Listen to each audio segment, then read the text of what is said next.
श्री स्वामी समर्थ कृपातीर्थ तारक मंत्र। निशंक हो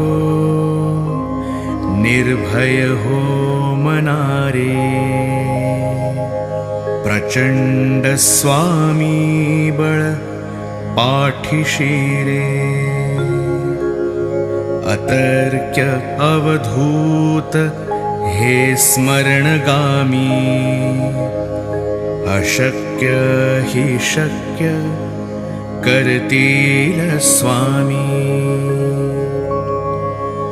जिथे स्वामी पाय तिथे न्यून काय,